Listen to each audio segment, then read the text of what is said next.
नमस्कार, मैं प्रवीण अलावत हूँ। आप 90 डिग्री देख रहे हैं। आप सभी जानते हैं करोथा कांड के रिगार्डिंग क्या क्या हुआ था। जो 2006 में हुआ था उसको करोथा कांड के नाम से जाना जाता है। लेकिन आज जो अभी से कुछ ही दिन पहले एक दूसरा करोथा कांड हुआ है और वो पहले वाले करोथा कांड के मुकाबले कई गुना ज़्यादा है। पहले वाला जो करोथा कांड हुआ था उस समय ज्ञान का प्रचार नहीं था। गुरु महाराज जो कहते थे, संत रामपाल जी महाराज, उन बातों को लोग समझ नहीं पाए थे। वो जो रार उत्पन्न हुई थी वो एक नई शुरुआत हुई थी जिसको लोग पचा नहीं पाए थे। वो गलत फहमियों के कारण है वो रार उपजी थी। लेकिन जो ये दूसरे वाला करोथा कांड हुआ है अब से कुछ ही दिन पहले, इसके बारे में आज मैं आपको खुलासा करना चाहता हूँ। और देखिए, मेरा मकसद, मुझे आखिरकार मिलना क्या है। मुझे किसी से कुछ लेना नहीं है, लेकिन मेरा मकसद सिर्फ ये है कि आखिरकार सच क्यों नहीं बताया जाए। जो संत गुरु महाराज के फॉलोवर हैं उनसे ये सच क्यों छुपाया जाए। और जो मैं बोल रहा हूँ उन सभी को पता है कि मैं झूठ नहीं बोल रहा हूँ। और ये जो तरह तरह के आरोप लगाने की कोशिश की जा रही है, इस पर भी है वो जवाब दिया जाएगा। अब काफ़ी सालों से 2006 के बाद करोथा कांड हुआ, विवाद उपजा, आश्रम बंद हो गया था, दोबारा से कोर्ट से आया, दोबारा से भीड़ इकट्ठी हो गई थी। आश्रम लगातार कई सालों तक बंद रहा। 19 साल के बाद आश्रम बंद रहा। वो आश्रम जो गुरु महाराज के काफ़ी करीब है, यहाँ से शुरुआत हुई थी, लाखों भक्तों के दिल के बेहद करीब है करोथा आश्रम। बेशक से बंद रहा, लेकिन करोथा आश्रम का जिक्र है, संत महाराज जी की वाणियों में है, वो लगातार चलता रहा। आप यकीन मानिए, 19 साल के बाद अगर उस आश्रम को खोला जा रहा है तो उन भक्तों के मन में, उन संत महाराज के मन में किस तरह के भाव उमड़ रहे होंगे। लेकिन जैसे ही करोथा आश्रम शुरू हुआ, एक सबसे बड़ा कांड ये किया गया कि 25 लाख रुपए का गबन है करोथा आश्रम में। अब जब ये खुला तो ही कर दिया गया गुरु महाराज के रिश्तेदारों के द्वारा। सब गवाह हैं इस चीज़ के। सभी करोथा आश्रम में जो भगत हैं सभी को ये घटना पता है, किस तरह ज़बरदस्त लड़ाई भी वहाँ पर हुई और आश्रम खुलने से पहले ही उसको ताला लगाने की नौबत आ गई थी। जिस दिन ये झगड़ा हुआ, जो बाकायदा हाईवे है, उससे ट्रक वाले रोक रोक कर उस झगड़े को सुन रहे थे। अब ये देखिए, आश्रम के अंदर चलने वाले झगड़े को अगर रोड से जाने वाले व्यक्ति भी अगर रुक रुक कर देख रहे हैं तो विवाद किस कदर उपजा था। और जो अमन दास कह रहे हैं कि हम भाईचारे में जाते हैं, जो आश्रम में जो वो कोटी पहनकर जो अपने आप को बहुत ज्ञानी समझ रहे थे कि हम तो इस तरीके से पंचायतों में जाते हैं हमारे भक्त। अरे आप सरेआम पंचायतें लुकमा छिपमा नहीं होती। इस मुद्दे पर आप लोगों ने पंचायत क्यों नहीं की? इस मुद्दे को आखिर क्यों दबा दिया गया? और इस वीडियो को जब देख रहे हैं ना, अगर आप अपने गुरु महाराज का मान रखते हैं तो देखने वाले गवाह हैं इस चीज़ के। हर जो संत रामपाल जी महाराज की जो महिला डिवोटी हैं उन्होंने इस झगड़े को देखा। सैकड़ों लोग वहाँ पर मौजूद थे। महाराज जी के रिश्तेदार, उन्होंने ये किया। अब कैसे हुआ ये 25 लाख रुपए का गबन, मैं आपको ये समझा देता हूँ। संत रामपाल जी महाराज ने अपने शिष्यों को दान के लिए मतलब तैयार किया, उनको समझाया कि दान की महिमा क्या होती है। और वैसे भी हमारे धर्म में दान की परंपरा को लोग अच्छा मानते हैं कि भाई ऐसी जगहों पर दान करना चाहिए, संतों की जगह पर दान करना चाहिए। तो महाराज जी के शिष्य ये मानते हैं कि 10वां अंश है वो दान करना चाहिए। सिक्खी में भी ये चीज़ है, जो सिक्खी के गुरु साहिबान हैं उन्होंने भी सिखों को ये चीज़ सिखाई है। तो उसी मार्ग पर संत रामपाल जी महाराज के भक्त चलते हैं। अब आश्रम शुरू हुआ था। आश्रम की जो रंग रोगन की भी ज़रूरत थी, हर चीज़ मतलब जर्जर हालात में थी। 19 सालों से बंद था वो आश्रम। तो जो कमेटी नियुक्त की गई थी उसने सोचा कि आश्रम का थोड़ा सा काम भी हो जाएगा, तो दान और ज्योति के नाम पर ये 25 लाख रुपए इकट्ठा हुआ था। सत्संग हुआ था करोथा आश्रम में, तो वहाँ भी भक्तों ने, बहुत भक्त आए थे। 19 साल के बाद सत्संग हुआ है तो दान दिया गया था। लेकिन अब प्रोसेस ये होती है, रवायत ये होती है कि जब ज्योति और पाठ का पैसा आप दान करते हैं तो आपको एक लिख कर चाहे वो दिया जाए, एक उस चीज़ में लिख के आपको दिया जाता है कि आप 3100 रुपये दे रहे हो या आप 25,000 रुपये पाठ के दे रहे हो। तो विवाद इसलिए उपजा, जो गुरु महाराज की रिश्तेदार हैं वो उस पैसे को ले रहे थे, लेकिन भक्तों को उस चीज़ की वो जो पर्ची होती है वो नहीं दे रहे थे। पर्ची के लिए कह रहे थे जो दूसरे लोग हैं डीगल और करोथा वाले, आप उनसे जाके पर्ची ले लीजिए। जब उन्होंने कहा कि पैसा आप ले रहे हो, पर्ची कह रहे हो कि हमसे ले लो, हम उस पैसे का हिसाब है वो कहाँ से देंगे। जब उन्होंने इस चीज़ की पड़ताल की कि पूरे 25 लाख का ये सारा मामला है, उन्होंने कहा ये पैसे आप दीजिए। उन्होंने पैसे देने से मना कर दिया। जो कमेटी के अन्य सदस्य थे डीगल वाले और करोथा वाले, अगर वो स्टैंड नहीं लेते तो करोथा आश्रम को ताला लग चुका होता अभी तक। उन्होंने कहा कि वो जो लाखों रुपए ज्योति पाठ के नाम पर करोथा आश्रम शुरू होते ही आया है, उस पैसे को जमा कराओ। महाराज जी के रिश्तेदारों ने उस पैसे को जमा कराने से मना कर दिया। यहां तक कह दिया हम संत रामपाल जी महाराज के नियमों का जो भी आदेश है हमें उससे मतलब नहीं है, इस करोथा आश्रम में जो हम चाहेंगे वो होगा। इन शब्दों का इस्तेमाल किया गया था। भक्तों की आत्मा छलनी छलनी है, मतलब हृदय से मतलब चीर के निकल जाती हैं ये बातें कि मतलब देखिए जहां पर भक्तों की इतनी आस्था है वहां पर रिश्तेदारी के नाम पर, रिश्ते नातों के नाम पर किस तरह रौंद दिया जा रहा है उस आस्था को। और इन भोले भाले भक्तों को पता है, इनकी आंखों के सामने वो चल रहा है। करोथा आश्रम में जाने वाले जज्जा जिले के सभी भक्तों में ये चर्चा आम है, सभी को ये बात पता है। उसके बाद जब उन्होंने वो पैसा देने से मना कर दिया, उसके बाद डीगल और करोथा के जो महाराज जी के जो भक्त हैं उन्होंने उस बात का स्टैंड लिया। और वो स्टैंड क्यों ले पाए? क्योंकि आश्रम के साथ लगते हुए गांव है डीगल और करोथा। और इतना ज़्यादा झगड़ा हुआ वहाँ पर, मतलब जो आम भक्त हैं, जो करोथा आश्रम में आप जैसे ही जाते हैं वो गैलरी है और वहीं पर कमरे बने हुए हैं, वहीं पर वो प्रमुख सेवादार हैं, वो कक्ष हैं उनके कि नाम यहाँ से लेना है, पाठ का पैसा यहाँ पर जमा करवाना है। वो सारा पैसा खाया गया और बाकायदा ये कह के खाया गया कि बेशक से संत रामपाल जी महाराज कुछ भी कहें यहाँ पर वो चलेगा जो हम चाहते हैं। अब आप सोचिए किस कदर कब्जा हुआ बैठा है इस संस्था के ऊपर। ये मैं आवाज़ उठा रहा हूँ, इससे मुझे आखिरकार मिलना क्या है। और सभी भक्तों को पता है, जर्जर जिले के भक्तों को पता है। आप इसी मुद्दे पर एक सार्वजनिक चर्चा करवा लीजिए, आप इसी मुद्दे पर आप पंचायत कर लीजिए। आप बड़े पंचायती बने फिरते हो, हम तो पंचायतों में जाते हैं, हम तो भाईचारे से निपटाते हैं। अपना मामला तो आपने ऐसा तमाशा बन के निपटाया। अगर स्टैंड नहीं लेते डीगल और करोथा के अनुयायी तो ये आश्रम बंद हो गया था खुलते ही।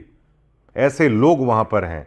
और उसके बाद महाराज जी का जो फ़ोन आता है उस फ़ोन को भी लेके यहाँ से चंपत हो गए। और प्रमुख रूप से कार्यक्रमों में आज भी वो लोग जाते हैं मुंडका आश्रम में। अब मुंडका आश्रम में चले गए, जैसा डीगल किया ऐसे ही गुल मुंडका आश्रम में खिलाए जाएंगे। फिर सिर्फ किस चीज़ के एटीट्यूड के ऊपर? हम रिश्तेदार हैं महाराज जी के, ये रिश्तेदारी के ऊपर ये पंथ चल रहा है क्या?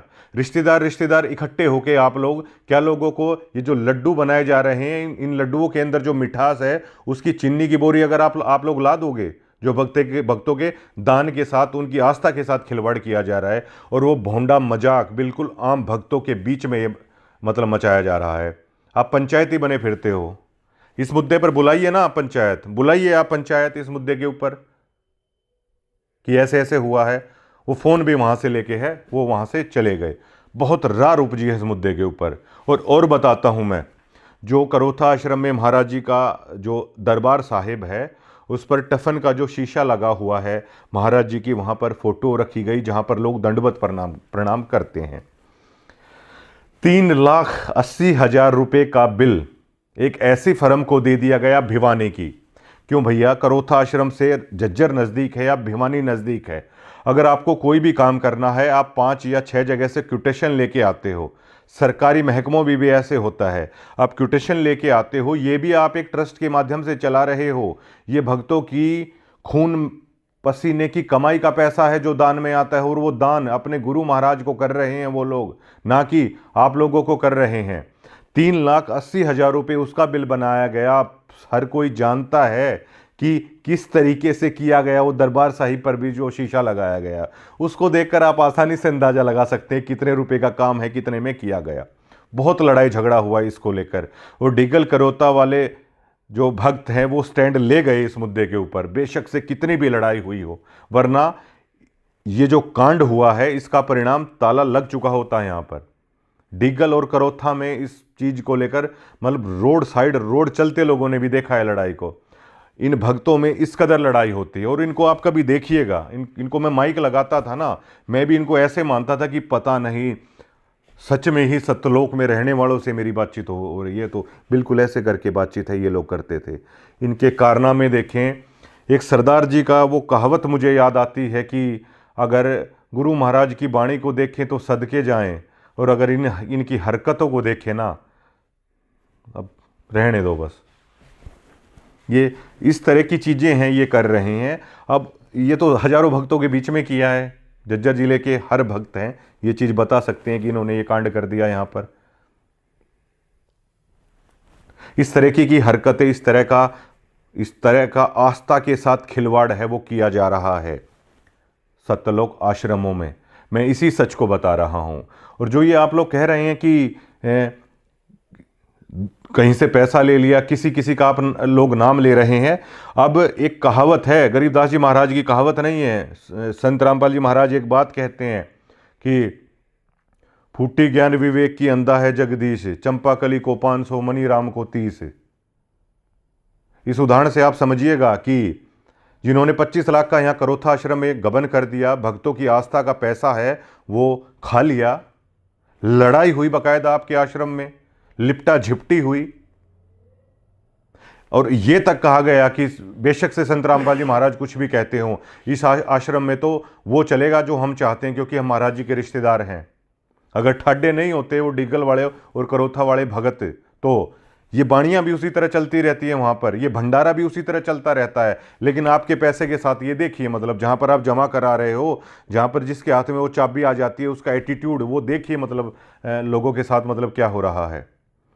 जब महाराज जी के रिश्ते में होने से आप 25 लाख का गबन कर लेते हैं, ये सभी भक्तों के सामने है, तो मुंडका आश्रम का चार्ज है वो जो का तो मुंडका आश्रम भेज दिया जाता है। जब एक ई रिक्शा चलाने वाला रामचंद्र के बाबत इन्होंने कहा, मुझे कोई लेना देना नहीं उससे भी, कि वो छोटे छोटे बैग चुराता था, छोटे छोटे बैग चुराने वाला तो आज जेल में है, और ये आज भी लोग वहीं हैं।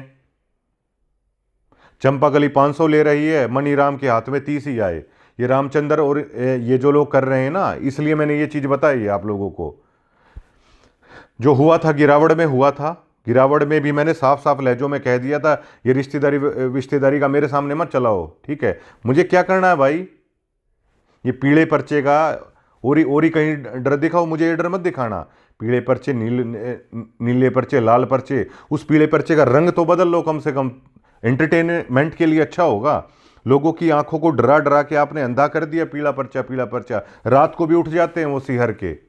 और जबकि ये सहज मार्ग है गुरु महाराज का, पीला पर्चा उसको हरा कर लो भाई, ग्रीनरी देखने में भी अच्छा लगेगा। मैंने वहां भी कहा था उसको, महाराज जी के जो भाणजे थे, मैंने कहा और कोई मिला होगा अभी तक आपको, आम भक्तों के साथ करना इस तरह की चीजें, हमारे साथ ये चलेंगी नहीं। और जो आप ये वीडियो बना रहे हो ना, तो वीडियो बनाओ। फिर क्यों फोन पे फोन आप लोग करते हो कि प्लीज हटा दो, फिर क्यों मिलने के लिए आप लोग कहते हो कि नहीं मान जाओ, नहीं मान जाओ। आप लोग सिर्फ उन भक्तों को दिखाने के लिए, नहीं देखो परवीन अलावत ने तो अब ये बोल दिया है, दोनों की दोनों वीडियो दोबारा से ओपन कर दिया मैंने, जो गिरावड़ में बोली थी। और जो वो वीडियो मैंने यहाँ पे बनाई थी ना, वो ना आप लोगों से एक पैसा लिया था। दोबारा से इस चीज का खुलासा करता हूँ, एक खोटा पैसा मैंने नहीं लिया। मैंने तो गुरु महाराज के नियम अच्छे थे, गुरु महाराज की वाणी अच्छी थी। मैंने तो सिर्फ एज ए डिगल का होने के नाते कि नहीं भाई उस दरमियान गलत हुआ कर दिया महाराज जी के साथ हमने, ठीक है, तो मैं तो अपने उस पाप को उतारने के लिए गुरु महाराज की खबरें करता था। मैंने एक खोटा पैसा नहीं लिया कभी भी। और हमने तो ये सीखा है कि गुरु महाराज जियों की जगह पे, संतों की जगह पे कुछ दे देना चाहिए, कुछ लेना नहीं चाहिए। और देने वाली बातें तो मैं इसलिए नहीं करता क्योंकि गुरु महाराज ने ही कहा है कि दिया उड़ कभी बताना नहीं चाहिए, लेकिन उसके लिए भी आप लोग कभी ना कभी मजबूर कर दोगे। लेने की बात तो छोड़ो, कभी नहीं लिया। और यहां पे जब आप लोग खबर हटवाने के लिए आए ना, पता है आप लोगों ने क्या बोला था कि वीरेंद्र ने ये कहा है कि चाहे उसको कुछ भी देना पड़े, मना कर दिया मैंने। अरे आप तो इतने इतने सालों से जुड़े हुए आदमी हो, मैंने तो 1 साल से देखा था इस नियम को। मैंने तो भी इस माया के सामने नहीं झुका आपने जो कहा। मैंने तो ठीक है भाई कि लोग आए हैं, मुझे किसी ने कहा कि कोई गलत प्रचार कर रहा है, कोई इस तरीके से कर रहा है, मैंने तो उस वीडियो को सुधार के लिए आपके लिए बना दिया था। वो मेरी बात झूठ नहीं थी कोई भी। अब दोबारा से ओपन कर दिया मैंने उन चीज़ों को। और उसके बाद आप लोगों ने क्या किया, सिर्फ इतना कि एक एमएलए को भी दया आ गई, चाहे उसने कुछ भी किया हो। जो पत्रकार साथी और बैठे थे उनको भी भाई ये आ गई, यार गरीब आदमी यार, गाली दी है तो क्या हुआ, कभी तो इसने महाराज जी का नाम लिया था। सिर्फ इतनी सी तो बात थी। इतनी सी बात के ऊपर आप आस्तीन का सांप, 200 का माइक, 100 की डोरी, कोई कीड़ा बता रहा है, कोई कुछ बता रहा है। ये आप वीडियो में जो शेयर बन रहे हो ना, मैंने आपको ये भी बोल दिया था अगर आप संत रामपाल जी महाराज के अनुयायी हो ना तो मेरे पास मत आना इन वीडियो को हटवाने के लिए। मैं संत रामपाल जी महाराज पे पूरा भरोसा करता हूं, लेकिन तुम्हारे पेट का पानी हिल जाता है। अपने सिर्फ जुड़े हुए डिवोटियों को आप लोग वो बहलाने के लिए सारी चीज़ें करते हो। ये वीडियो बना दी, वो वीडियो भी मैंने, ठीक है, गांव वालों की रिस्पेक्ट रखते हुए, सरपंच कुछ आ गए थे यहाँ पे, ठीक है, उनके साथ हमारा अच्छा व्यवहार है, उनकी बात को देखते हुए मैंने वो कर ली थी, ना कि किसी चीज़ को कुछ लेते हुए मैंने आपकी वो चीज़ कर ली थी। आते ही घर के अंदर एंट्री करते ही ये शब्द थे कि वीरेंद्र ने ये बोला है कि जो भी कुछ देना पड़े। मैंने माथे पे हाथ पकड़ लिया था, मैंने कहा ये माया के उसमें रचे हुए व्यक्ति हो चले हैं, ये तक सुनने के लिए तैयार नहीं कि मतलब क्यों कोई आखिरकार ऐसा कर रहा है। और ये बात करते हैं ना, ये पवन की बात करते हैं, पवन का मैं जिक्र करता हूं यहां पर, आप लोग मजबूर करते हो इन चीज़ों के लिए। अरे भाई मतलब आप पूरी संगत को, गुरु महाराज का मंत्र आदमी जाप नहीं करता, उससे पहले आप लोग एक पवन जयपुर वाला इतने घबराए हुए हो क्या आप एक आदमी से? आप लोगों को भरोसा ही नहीं है क्या? कोई उस आश्रम के अंदर उस व्यक्ति को जानता भी नहीं है ना, आप लोग जिक्र कर करके उसका नाम बता देते हो। मुझे पहली बार कब पता चला, मैंने जज्जर के कोऑर्डिनेटर, उनका इंटरव्यू ले रहा था मैं धनाना धाम में, रोहतक की पहरावर में इन्होंने अपने सारे भक्तों को भेजा, संत रामपाल जी महाराज का आदेश बताकर इन्होंने भेजा। और निमंत्रण आया था, ये हुआ था, हरियाणा रोडवेज की बसें जाती हैं बाकायदा धनाना आश्रम में, और वहाँ से बिठा के लाते हैं। और ये वहाँ पर गए, मैंने वो सवाल पूछ लिया था, पूरे हरियाणा में चर्चा हुई, पूरे हरियाणा में मजाक का विषय बनाकर रख दिया था इन्होंने संत रामपाल जी महाराज को। जब ये रोहतक रैली के अंदर जब ये लोग गए थे, मैंने पूछ लिया था कि ये पूरे हरियाणा में चर्चा है कि आप रोहतक रैली के अंदर गए हैं, तो मना किया। तो उस पवन ने जज्जर के कोऑर्डिनेटर की वो वीडियो बना दी कि ये कबीर पंथी नहीं कौवा पंथी है। मुझे ये चीज़ का तक नहीं पता, उनका फ़ोन आया और बिहाफ पे किस पे वीडियो 90 डिग्री की उन्होंने कुछ उसमें शॉट ले रखे थे, जिसमें जज्जर के कोऑर्डिनेटर है वो दावा कर रहे थे हमारा तो वहां पर कोई नहीं गया।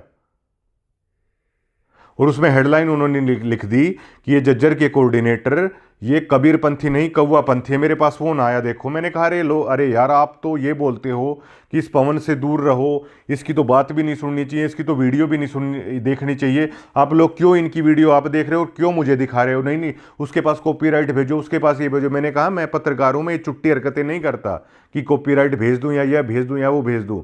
मेरी बहुत सारी वीडियो सतलोक आश्रम से जुड़े हुए लोग हैं वो चलाते हैं, मैंने कभी किसी के पास कॉपीराइट भेज दूं क्या मैं? ठीक है भैया, अब जो चीज़ है वो उसको चलने दो, उसमें क्या दिक्कत है? यही लोग, ये इतने डरे हुए लोग हैं कि आदमी पहले नाम नहीं लेता, उससे पहले पवन जयपुर उसकी आंखों में डाल देते हैं, जो ये टैग मेरे साथ लगाने की कोशिश कर रहे हैं। रामचंद्र तो आपके वहां से थैला चुराया करता था, पवन के ऊपर आपने पैसों के गबन का आरोप लगा दिया था, मेरे ऊपर आप क्या लगाओगे? ना तो मैंने आपके वहां चोरी की, मैंने तो आपके खबरों के 1 रुपए तक नहीं लिया। आप वीडियो हटाने के लिए आए, आपने कहा कि कुछ भी देना पड़े, मैंने तो तब नहीं लिया आपसे, वरना आप अभी तक आप लोग अपनी संगत को बता नहीं देते क्या कि पैसे लिए? संतों की जगह पे कुछ लिया नहीं जाता भाई, ठीक है, मैं उस चीज पे चला। वरना मेरे घर के पीपे में चून बिना पैसों के आ रहा है क्या? जो और भी हजार तरह के खर्चे हैं वो मतलब वो बिना पैसों के हो रहे हैं क्या? मैं खबर करने आता था गाड़ी में, वो तेल मुझे कोई फ्री में डालता था क्या? मैं किस लिए आता था? क्योंकि मेरी आस्था थी, उस वाणी का असर था जिसको आपने बिल्कुल धूमिल करके धर दिया। और अब आप लोग अलग अलग तरह के प्रयास करने की कोशिश कर रहे हैं, ऐसे हुआ वैसे हुआ, रामचंद्र का इन्होंने ये कर दिया, रामचंद्र का वो कर दिया। कानपुर से उसको मैं उठा के लाया क्या? और एक ई रिक्शा वाले को फंसाने के लिए आपने एड्डी चोटी का जोर लगा लिया। महाराज जी ने तो उसका बाल बाका नहीं होने दिया। आप लोग कब समझोगे इस चीज को? और अगर ठेले चुराने से उसको गुरुद्रोही आपने घोषित कर दिया तो ये 25 लाख का गबन किया महाराज जी के रिश्तेदारों ने, इनको क्या घोषित करोगे फिर आप? लेकिन कुछ कुछ कहिए ना आप, कुछ करिए ना आप कि मतलब मैं क्यों कर रहा हूं ऐसा, बनाइए कुछ। कैसे आप अपनी संगत को बताएंगे? क्या बताएंगे आप? आप लोग खुद ही पवन पवन पवन पवन करते हो, ठीक है, खुद ही घबराते हो उसकी वीडियो से, और औरों को आप शिक्षा देके खुद ही उसके व्यूअर हो आप लोग, और आप ही लोग बताते हो। मेरे मामले में ये बड़े मतलब बड़े परेशान है कि किस तरीके से आखिर किया जाए। वीडियो बनाओ भाई, वीडियो बनाओ, मेरे पास आओ मत आप लोग, ठीक है, मेरे पास आओ मत। आपने तो हरियाणा में वो कर दिया कि मतलब लड़ता क्यों है बोला भाई, मतलब पहले तो मतलब ठाडा बन के हैं, फिर बोधा बन के, मतलब हर तरह की चीजें आप लोग कर रहे हो। ये दूसरा करोथा कांड है और इस पे पंचायत करो आप लोग। क्या मैंने आप लोगों से कुछ लिया नहीं? क्या यही मेरा कसूर? सच बोल दिया, यही मेरा कसूर? सतलोक आश्रम में तो इस शेर बिल्कुल इनके ऊपर ना फिट बैठता है। बर्बाद गुलिस्ता करने को सिर्फ एक ही उल्लू काफी है। हर शाख पे उल्लू बैठा है, अंजाम में गुलिस्ता क्या होगा। यहां तो हर शाख के ऊपर बैठे हुए हैं और इनकी भाषा आप देखिए, किस तरह की भौंडी भाषा ये ऑन माइक ऑन कैमरे है बोल रहे हैं।